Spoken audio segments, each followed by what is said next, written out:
Assalamualaikum warahmatullahi wabarakatuh. Apa kabar konco-konco? Apa kabarnya teman-teman? Alhamdulillah, luar biasa, Allahu Akbar. Alhamdulillah, hari ini kita akan kembali belajar bahasa Jawa. Dari pembahasan yang kemarin kita sudah membahas tentang kebudayaan Jawa. Kebudayaan Jawa diantaranya adalah kesenian adat. Di dalamnya ada gamelan, karawitan, langgeng, macopat. Nah, di kali ini Ustazah akan mengajak teman-teman mengenal gamelan. Namun sebelumnya kita baca basmalah dulu ya. Bismillahirrahmanirrahim. Gamelan. Gamelan mlebu maneka kabudayaan Jawa. Gamelan ikut dalam kebudayaan Jawa, yaitu ana ing kabudayaan kesenian adat, yaitu ada di kebudayaan kesenian adat. Gamelan cacahe akeh. Gamelan jumlahnya banyak.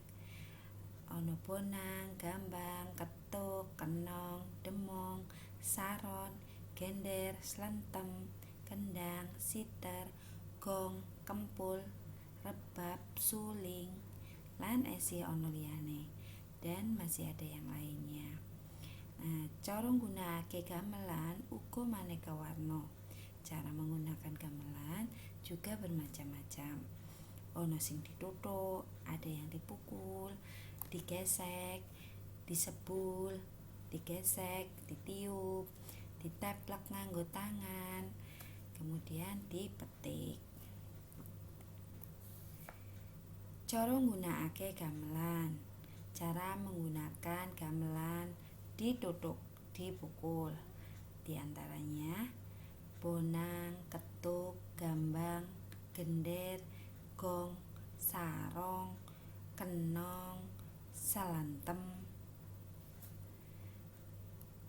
Cara nggunakake gamelan kang digesek. Contone rebab.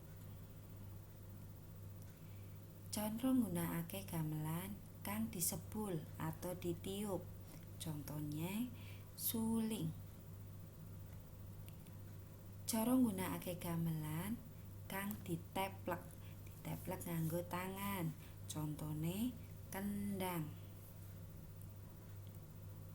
Cara nggunakake gamelan kang dipetik. Contone siter.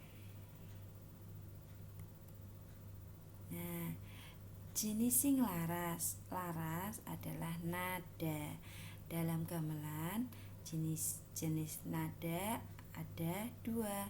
Jenis sing laras gamelan ono loro, yaitu yang pertama laras slendro, duwe nada cacah 5, punya nada jumlahnya 5, 1, 2, 3, 5, 6, atau dalam bahasa musik dengan menyebut do, re, mi, sol, la. Kemudian laras pelok, duwe nada cacah 7. Laras pelok mempunyai nada jumlahnya 7, yaitu 1, 2, 3, 4, 5, 6, 7, atau dalam bahasa musik do, re, mi, fa, sol, la, si. Unine gamelan ana suling, rebab, kendang, gong, kempol, lan liyane nduweni swara dhewe-dhewe. Swara suling unine, Ustazah menirukan saja ya. Tulat, tulit. Ya. Kemudian suara rebab unine nyik ngok, ya, seperti biola. Pinter. Kemudian suara kendang tak tak dung tak tak. Iya. Kemudian suara gong. Gong karena besar, jadi ketika dipukul suaranya bergetar. Ger ger gitu ya. Kemudian beda lagi dengan suara kempul. Suara kempul unine, kempul itu seperti gong tapi kecil-kecil. Jadi ketika dipukul suaranya berbeda dengan gong. Suaranya menjadi gong, gong gitu. Setelah kalian menyimak macam-macam gamelan suaranya, Ustazah kasih tugas ya. Tugasnya yaitu buku paket Basa Jawa halaman 59 di Gladen Lan Tugas. Tetap semangat belajar dari rumah ya teman-teman. Kerjakan tugasnya dan kumpulkan ke Ustazah. Terima kasih. Assalamualaikum warahmatullahi wabarakatuh.